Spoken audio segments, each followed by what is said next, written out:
नमस्कार, स्वागत है आपका लाउड इंडिया टेलीविजन पर। लेकर आया हूं आपका अपना कार्यक्रम पॉलिटिकल व्यूअर्स अशोक वानखेड़े।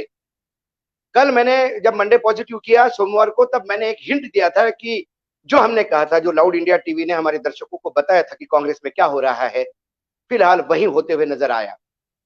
8 घंटे तक सीडब्ल्यूसी चली। आज मैं इस पे इसलिए बात करना चाहता हूं क्योंकि बहुत सारी चीजें हैं कि जो मैं मेरे दर्शकों को शेयर करना चाहता हूं। जो हमने कहा वो हुआ, वो क्यों हुआ, इसके पीछे क्या कारण है, और ये पूरा नाटक जो है इसका मंचन कैसा हुआ। कल 8 घंटे के सीडब्ल्यूसी में क्या हुआ, किस किस को मार पड़ी, किस किस ने माफी मांगी, कौन कौन सरेंडर हुआ।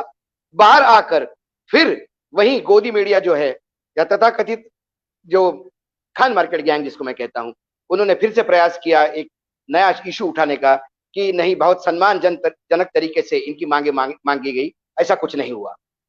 कल का सारा सीडब्ल्यूसी का फोकस उस पत्र पे था, जो पत्र 23 लोगों ने सिग्नेचर करके लिखा था। उस पत्र पे आरोप थे। उस पत्र पे यह कहा गया था कि मनमानी ढंग से पार्टी चलाई जा रही है। उस पत्र पे आरोप था कि पार्टी की हालत बहुत बुरी है। उस पत्र पे कई आरोप थे, और ये आरोप इनडायरेक्टली गांधी परिवार पे थे, राहुल गांधी पे। ये पत्र जब सोनिया गांधी जी को लिखा गया, सोनिया जी के घर गया। सोनिया जी की तबियत ठीक नहीं थी, इसलिए राहुल जी सोनिया जी के घर ही शिफ्ट हुए हैं। तो कोई भी फाइल राहुल जी के थ्रू ही अंदर जाती थी। जब राहुल जी ने यह पत्र देखा, तो उन्होंने पत्र की एक फोटोकॉपी फाइल में रख के साइड को रख दी, और पत्र का कॉपी लेकर वो अपनी जो रणनीति वाली टीम है उसके साथ बैठे। पत्र का एक एक पैराग्राफ डिस्कस हुआ, और देखा गया कि ये धमकी है। ये इन 23 लोगों ने, ये वो 23 लोग हैं जिनको पार्टी ने बहुत कुछ दिया।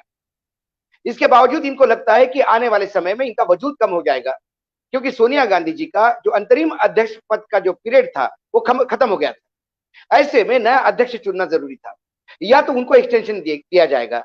और ये बार बार सभी दूर से कह रहा था, मैं भी चैनल पे कई बार कह चुका हूं, आपके बीच में कह चुका हूं कि राहुल गांधी नवरात्र के आसपास अध्यक्ष बनने के लिए तैयार है, वो हो भी जाएंगे। ये जब उनको लगा कि राहुल गांधी यदि अध्यक्ष बनते हैं तो फिर वो नए निजाम होंगे, नई उनकी पलटन होगी, उन जगह पे हमें कोई जगह नहीं मिलेगी। इसलिए पहले ही ऐसा एक कुछ विद्रोह जैसा एक एटमॉस्फेयर क्रिएट करो जिसमें हमें एडजस्टमेंट करने की बात होगी। और उनके तरफ से था कि एक 4 उपाध्यक्ष बनाए जाएं, तो वो उपाध्यक्ष राहुल गांधी जी को मदद करेंगे पार्टी चलाने में। इनडायरेक्टली कहना यह था कि राहुल गांधी जी आप पार्टी का फेस हो, आप सब दूर घूमो, आपको हम बेचेंगे, सवाल जो पार्टी जो चलाने का काम है वो हम पे दीजिए। ये एक लबोलबाब था उस चिट्ठी का। लेकिन उन्होंने ये नहीं सोचा था कि राहुल गांधी इतने बुरी तरह से एग्रेसिव होंगे, क्योंकि ये चिट्ठी आने से सीडब्ल्यूसी तक 15 दिन का समय गया। इन 15 दिनों में राहुल गांधी ने पूरी तैयारी की, तमाम मुख्यमंत्रियों को, राज्य के अध्यक्षों को विश्वास में लेके बात किया। कुछ लोग जो उनके विश्वसनीय हैं उनको ड्यूटी लगा दी कि इतने एमपीस को आप बात करेंगे, इतने एमपीस को आप बात करेंगे। सब फ्रंटल ऑर्गेनाइजेशन को बताया गया कि ये लोग ऐसा कहते हैं, क्या कहना चाहिए। सब ने कहा कि कोई उपाध्यक्ष वगैरह नहीं है, राहुल जी आप खुले दिल से कमान संभालिएगा, आप अपनी टीम तैयार कीजिएगा, कांग्रेस को आप सामने ले जाइएगा। क्योंकि पूरा देश भी जानता था कि विपक्ष के नाम पे हमारे देश में मोदी सरकार के सामने सवाल खड़े करने वाला मात्र एक था, वो थे राहुल गांधी। चाहे जीएसटी हो, चाहे नोटबंदी हो, चाहे कोविड-19 हो, चाहे चाइना का इशू हो, वो मजाक बने, लोगों ने उनका मजाक बना दिया। भारतीय जनता पार्टी विपक्ष की उनके विरोधी है, वो तो मजाक बनाएंगे। लेकिन इन 23 में से कितने लोगों ने राहुल गांधी का उन इश्यूज पे समर्थन किया? किसी ने नहीं। ये जो बार बार कहते हैं, और यही बात राहुल गांधी ने सीडब्ल्यूसी में कही। राहुल गांधी ने कहा कि जब मैंने इस्तीफा दिया था तो सोनिया गांधी जी आपके पास नहीं आई, आप सोनिया गांधी जी के पास आए थे कि कैसा भी करके आप इंतरिम अध्यक्ष बनिए। पिछले 10 साल 20 साल से सोनिया गांधी जी अथक प्रयास करके कांग्रेस में आपके लिए लड़ रही है। और जब हमने कहा हमको परिवार में से किसी को नहीं चाहिए, क्यों आपने सोनिया जी के बार बार सोनिया जी को अध्यक्ष इंटरिम अध्यक्ष बनने के लिए बोला? और जब वो इंटरिम अध्यक्ष बनती है तो उनके कार्यकाल पे आप उंगली उठाते हैं। एक महिला जिसने इतना समय दिया पार्टी को, इतना सब कुछ दिया, इसके बावजूद भी आपके कहने पे वो इंटरिम अध्यक्ष बनती है, और फिर आप सवाल उठाते हो कि आप पार्टी बिल्कुल खत्म हो रही है। आपने क्या किया? ये जब इंडिविजुअल 23 में से 4 या 5 लोग सीडब्ल्यूसी में जवाब दे नहीं पाए। गुलाम नबी आजाद बोले कि साहब जो लेटर मैंने आपको लिखा जो आपके पास है वो अलग अलग है, पता नहीं लेटर कैसा बदला। Anand Sharma sorry sir, no sir, yes sir करते रहे। अहमद पटेल ने आनंद शर्मा को पूछा कि आप तो अच्छे ड्राफ्ट्समैन है, कैसा ड्राफ्ट बनाया आपने? और ये वर्चुअल मीटिंग है। यदि मैं आज आप दर्शकों से बात कर रहा हूं तो आपको पता नहीं कि मेरे साथ कौन बैठा है यहां पास। तो आरपीएन सिंह के घर पे कुछ पत्रकार बैठ के इसका लाइव रिपोर्टिंग कर रहे हैं और कई चीजें डिस्टॉर्ट करके बता रहे हैं। जैसा राहुल गांधी ने कहा कि इस पत्र से कौन मजबूत होगा? बीजेपी मजबूत होगी क्या? कांग्रेस की बेइज्जती नहीं होगी इस पत्र से मार्केट में आने के बाद? इसको यह बताया गया कि राहुल गांधी ने आरोप लगाया कि आप बीजेपी से मिले हुए हो। इस पे कपिल सिब्बल ने बिना सोचे टेलीविजन की हेडलाइन देख के ट्वीट कर दिया। राहुल गांधी ने एसएमएस किया, आई नेवर सेड सो। तुरंत उन्हें ट्वीट विथड्रॉ किया। उसके बाद में बाहर आके जो वर्किंग कमेटी में थे गुलाम नबी आजाद, उन्होंने कहा नहीं नहीं ऐसा तो कभी नहीं कहा गया। हर एक को सवाल पूछा। मुकुल वासनिक को सवाल पूछा गया, कौन सा जनरल सेक्रेटरी है जिसके पास 5 राज्यों का चुनाव ये नहीं है, प्रभार नहीं है? सबसे बड़े जनरल सेक्रेटरी हो आप, क्या नहीं दिया पार्टी ने आपको? आप जनरल सेक्रेटरी है, 5 राज्यों का प्रभाव आपके पास है, 5 राज्यों में आप काम कर रहे हैं और आप हम पे आरोप लगा रहे हैं कि काम नहीं हो रहा है, पार्टी खराब हो रही है। इन सवालों के जवाब किसी के पास नहीं। जब जवाब नहीं थे तो ये बोल नहीं पाए, क्योंकि सोनिया गांधी जी ने बोला भी नहीं। सोनिया गांधी जी ने कहा कि मैं अब इस पद से मुक्त होना चाहती हूं, मेरी तबीयत ठीक नहीं है। मैंने मेरा वक्तव्य लिख के दिया है, जनरल सेक्रेटरी ऑर्गेनाइजेशन वेणुगोपाल पढ़ेंगे। वेणुगोपाल ने वो पढ़ा। उसके बाद मनमोहन सिंह ने कहा कि मैडम जब तक राहुल जी अध्यक्ष पद का स्वीकार नहीं करेंगे तब आप प्लीज इंटरिम अध्यक्ष बने रहिए, जरूरत है पार्टी को। उसके बाद फिर राहुल बोले। किसी के पास कोई जवाब नहीं था, बाकी लोग टूट पड़े। जब इन 23 लोगों ने देखा कि इनकी कोई कहीं जगह नहीं, तमाम मुख्यमंत्री जो सत्ता में है, वीरप्पन मोइली को मत गिनिए कि once upon a time long long ago, इतिहास हो गए वो। या हुड्डा जी को पूरा देने के बाद भी क्या हरियाणा में हुड्डा जी इस बात का जवाब दें? क्या हरियाणा में एक भी होनहार कांग्रेसी नहीं जिसको राज्यसभा देनी होती है? जब राज्यसभा आती है हरियाणा से तो क्यों हुड्डा जी के बेटे को जाती है? इसका सवाल नहीं। जब अपने बेटे को देना होता है तो परिवार सब कुछ होता है, और जब कांग्रेस पार्टी का आता है तो फिर ये परिवार ही क्यों, ये सवाल उठता है। दीपेंद्र हुड्डा बैठे हुए थे सीडब्ल्यूसी में, इनवाइटेड, उनके पास जवाब नहीं, किसी के पास जवाब नहीं। पत्र लीक क्यों किया ये कोई बोलने को तैयार नहीं।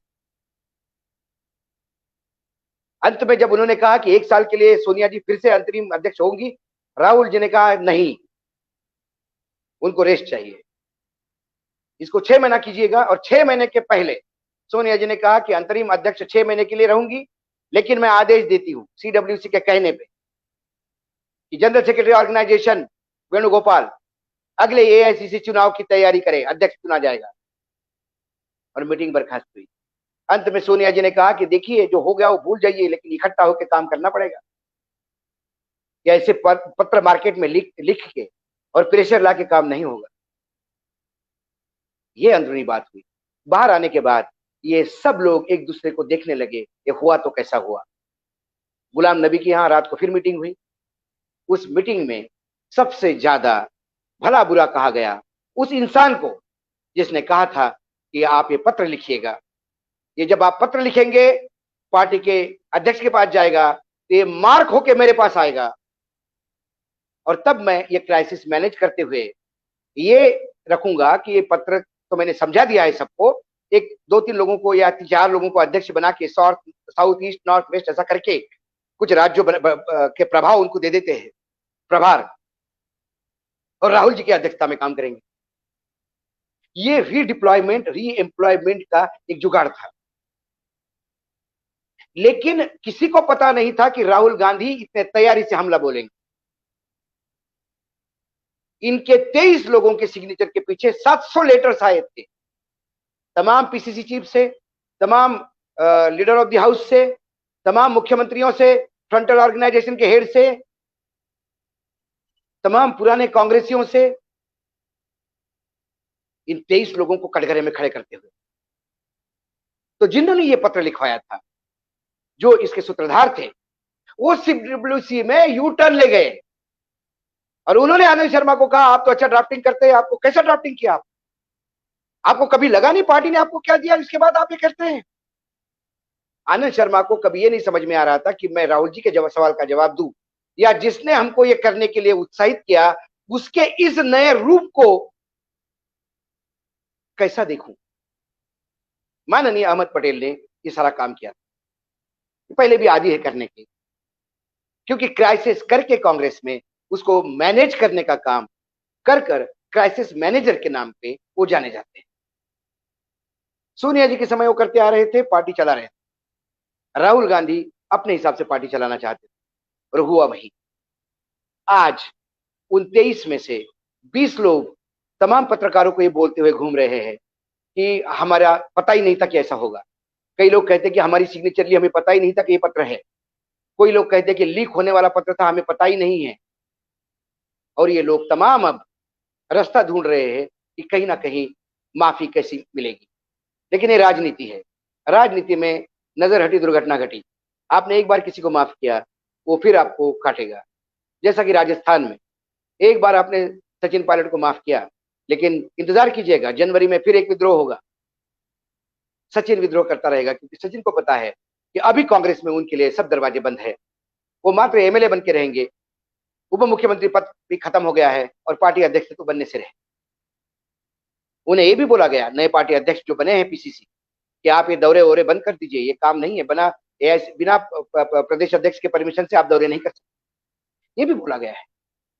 यही कारण है कि सचिन ने फिर कल राहुल का नाम का जप शुरू किया। पार्टी में जनवरी तक, दिसंबर तक चुनाव की प्रक्रिया पूरी हो जाएगी। शायद जनवरी में राहुल गांधी फिर से अध्यक्ष बनेंगे, नई टीम होगी, नए लोग होंगे, जमीन से जुड़े लोग होंगे। ये कांग्रेस में हमेशा होते आ रहा है। मैंने एक उदाहरण दिया था, ये महात्मा गांधी के समय से होता आ रहा है। जब देश आजाद नहीं था, जब अंग्रेजों का राज था, तब जब कांग्रेस का अध्यक्ष पद का चुनाव जीत के सुभाष चंद्र बाबू जीते थे, लेकिन उन्होंने हराया था महात्मा गांधी के उम्मीदवार को, क्योंकि गांधी जी नाराज थे, उन्हें इस्तीफा देना पड़ा। तब गांधी चले, उसके बाद नेहरू चले, अब गांधी नेहरू चलते। ये आदर्शवाद है कि घरानाशाही नहीं होनी चाहिए, परिवारवाद नहीं होना चाहिए, ये आदर्शवाद है। मैं हमेशा कहता हूं कि रामायण हम पढ़ते हैं, जीते हम महाभारत है। वैसे ही ये आदर्शवाद है कि परिवार नहीं होना चाहिए, लेकिन बिना परिवार के या व्यक्ति विशेष के पार्टियां चलती कहां है। हमारे देश का इतिहास है, सारी पॉलिटिकल पार्टी वैसी ही है। जो पार्टी इसमें नहीं बिलीव करती, वामपंथी दल, वो आज कहीं नहीं है, खत्म हो गए। बीजेपी कह सकती है कि हमारे यहाँ अलग अलग प्रांतों से, अलग अलग जगह से लोग आते हैं और अध्यक्ष बनते हैं, प्रधानमंत्री बनते हैं। क्या बीजेपी के कोई भी नेता ये बताने को तैयार है कि बिना संघ का स्वयंसेवक हुए कोई पार्टी का अध्यक्ष बना है या कोई प्रधानमंत्री बना है? वहां संघ से आना नितांत जरूरी है। नहीं तो सुषमा स्वराज बहुत अच्छी उम्मीदवार थी इस पार्टी के अध्यक्ष की बागडोर संभालने के लिए, लेकिन नहीं बन पाई क्योंकि वो संघ से नहीं आई। जैसा बीजेपी में संघ होना अनिवार्य है, वैसा कांग्रेस में गांधी परिवार होना अनिवार्य है। ये वस्तुस्थिति है। आदर्शवाद की चद्दर ओढ़ के इसको आप खत्म नहीं कर सकते। लेकिन एक बात अच्छी हुई, राहुल गांधी बहुत दिनों से इन लोगों से निजात पाना चाहते थे, लेकिन निजात पाने का एक कारण चाहिए होता है, वो कारण मिल नहीं रहा था। वो कारण मिल गया, और जब ये कारण मिल गया तो 23 में से शायद ही कोई पुनर्वसन जिसका होगा, क्योंकि इन 23 में से किसी की इतनी औकात नहीं, इतनी जमीन पे पकड़ नहीं कि वो अपनी सीट अपने बलबूते पे अपने कॉन्स्टिट्यूंसी में निकाल लाए। इन 23 में से 15 ऐसे हैं जो गांव का, ग्राम पंचायत का भी चुनाव जीत नहीं पाते। उन 15 में से 5 ऐसे हैं जिनके परिवार के लोग भी उन्हें मत नहीं देंगे। ये मात्र गणेश परिक्रमा करके कांग्रेस गांधी परिवार के सामने आगे पीछे घूम के अपनी राजनीति चलाते आ रहे हैं। सत्ता कांग्रेस ने नहीं, इन्होंने भोगी। मुझे याद है एक बार सोनिया जी ने एक इफ्तार पार्टी के टाइम पे बड़े लाइट मूड में एक बात कही थी उन्होंने। 4-5 पत्रकार भी खड़े थे, तो उन्होंने कहा कि Congress is a party of rich leader, Congress is the poor party of rich leader. Congress के पास अपना पैसा कम हो सकता है, लेकिन कांग्रेस के पास अब्जोबदी बने नेता है। कांग्रेस ने ही इनको दिया है, कांग्रेस की फसल इन्होंने काटी है। जब इन्होंने देखा कि दुकानें बंद हो रही है, रिटायरमेंट लेना चाहिए, राजनीति में रिटायरमेंट होना चाहिए। देखिए, आज धन्यवाद देता हूं मैं नरेंद्र मोदी और अमित शाह। उन्होंने इस राजनीति में एक नया कंसेप्ट दिया, मार्गदर्शन मंडल का। रिटायर करो, ऊपर बिठा दो, घर बैठो। ऐसा मार्गदर्शक मंडल बनना बहुत जरूरी है। और उस मार्गदर्शक मंडल में सबसे पहले सोनिया जी को बैठना होगा। क्यों? कि जब तक सोनिया जी कहीं भी सत्ता में आगे आती है, राहुल काम नहीं कर पाएंगे। मैंने आज एक उदाहरण दिया था एक चैनल पे बोलते समय, उस उदाहरण के साथ मैं आज का ये मेरा डिस्कशन बंद करता हूं। मैंने कहा कि मेरा बेटा है, 18 साल का हुआ, अब वो ड्राइविंग सीख रहा है। जब उसने नई नई गाड़ी चलाना सीखी और अभी वो अपने मामा के घर, उसके मामा दिल्ली में रहते हैं, एक्सप्रेस वे पे गए। जब वापस आ गए अपने माँ को लेके, तब उसने कहा कि पापा अगली बार मम्मी के साथ कभी गाड़ी नहीं चलाऊंगा। मैंने बोला क्या हुआ? पापा मम्मी एक्सीडेंट करवा देगी। मैंने बोला ऐसा क्या हुआ? बोला मम्मी साथ में बैठी थी, 24 घंटे कमेंट्री चलती थी, इधर मत चला, ब्रेक लगा, देर कर, छुड़े कर, ये कर, वो कर। पापा मम्मी को गाड़ी चलाना नहीं आती है, लेकिन मम्मी लगातार इंस्ट्रक्शन दे रही थी और मुझे बहुत परेशानी हो रही थी। मैं उसका दर्द समझ सकता हूँ, क्योंकि उस दर्द से मैं भी निकला हूँ जब मैं गाड़ी सीख रहा था। वैसा ही दर्द राहुल गांधी का है। राहुल गांधी को यदि आपने अध्यक्ष बनाया और बार बार कहा कि एक बार जरा अहमद भाई से बात कर लो, एक बार जरा आप किससे बात कर लो, फला से बात कर लो, तो वो काम नहीं कर पाएंगे। गलत या सही, ये राहुल गांधी का कॉल होगा। राहुल गांधी टीम कैसी बनाते हैं, राहुल गांधी के लोग गलत निर्णय दिलवाते हैं या सही निर्णय दिलवाते हैं, ये तो भविष्य बताएगा। लेकिन राहुल गांधी को यदि आपको देखना है, यदि आपको तोलना है, तो उन्हें फ्री हैंड देना होगा। वो अध्यक्ष पद पे इस हिसाब से रहे कि वो अध्यक्ष बने रहे। एक और उदाहरण मैं दूं, अखिलेश यादव, बहुत अच्छे लड़के, बहुत अच्छे। अखिलेश से जब आप बात करते हैं तब लगता है कि इस युवाओं में आग है, इसको अपने प्रदेश के बारे में विजन है। जब वो मुख्यमंत्री बने तब मुझे लग रहा था, क्योंकि मैं व्यक्तिगत रूप से उनको जानता हूं, सैनिक स्कूल का बैकग्राउंड है, वो भी वहां से आते हैं, मैं भी आता हूं, मैं उनसे सीनियर हूं, तो एक सीनियर जूनियर का भी उनका एक लिहाज रखते हैं। तब मुझे लग रहा था कि अच्छा युवा, बहुत अच्छा, इस उत्तर प्रदेश का कुछ भला होगा। लेकिन उनके कैबिनेट में सारे चाचा बैठे हुए थे। उनके कैबिनेट में जितने भी लोग थे वो सब अखिलेश को, अरे अब बबुआ तुम चुप रहो, तुम्हें नहीं पता, ये बोलने वाले थे। अखिलेश सरकार नहीं चला पाए और जो हश्र हुआ वो आपके सामने। राहुल गांधी इस बार जनवरी में जब आएंगे या दिसंबर में जब आएंगे, जब भी आएंगे, तब अपनी टीम लेके आएंगे। सोनिया जी को पूरी तरह से नेपथ्य में जाना होगा। मैंने कहा मार्गदर्शन मंडल का उद्घाटन सोनिया जी को करना पड़ेगा। अहमद पटेल से लेकर तमाम इन 23 लोगों को वहां जाना होगा। जो युवा है, मिलिंद देवरा है, जैसे लोग हैं जो इसमें थे, आनंद शर्मा है, उसमें तिवारी है, मनीष तिवारी है। इन लोगों को अब दूसरा रास्ता ढूंढना पड़ेगा। क्यों? कि ये लोग कहीं ना कहीं बीजेपी को मदद करते हुए दिखाई देते हैं। क्योंकि आप कितना भी झगड़ा हो घर के अंदर करिएगा, जब आप पत्रकारों को बुला के ब्रीफ करते हो तो आप कहीं ना कहीं भारतीय जनता पार्टी को मदद ही करते हो। क्योंकि कल पूरे समय भारतीय जनता पार्टी मजाक उड़ा रही थी और संदीप पात्रा वो तो कह रहे थे कि मैं 2 किलो काजू की कतली लेके बैठा हूं, मैं चाहता हूं कि राहुल गांधी अध्यक्ष बने तो मैं ये मिठाई लोगों में बांटूं, क्योंकि मुझे लगेगा कि विपक्ष कम से कम अब सुधरने की स्थिति में है। ये जब बीजेपी का स्पोक्समैन करता है तो हास्यास्पद लगता है। ये होता है क्यों? कि हंसी का पात्र आपने पार्टी को खुद बनाया है। इन 23 लोगों को इसका भुगतान देना होगा और इसका मीटर डाउन मुझे लगता है आने वाले 10-15 दिनों में आप देखेंगे। फिर 15 दिनों के बाद जब कुछ बड़ी हलचल होगी, कांग्रेस को लेकर आप चर्चा करेंगे। कांग्रेस इतनी बड़ी पार्टी नहीं है देश में, लेकिन सबसे बड़ा विपक्ष में सबसे बड़ा दल है। आने वाले समय में अपेक्षा यदि रखी जाती है तो उसी से रखी जाती है, इसलिए कांग्रेस पे चर्चा की। आज इतना ही, कल फिर आऊंगा किसी नए सवाल के साथ। तब तक आप देखते रहिएगा लाउड इंडिया टीवी।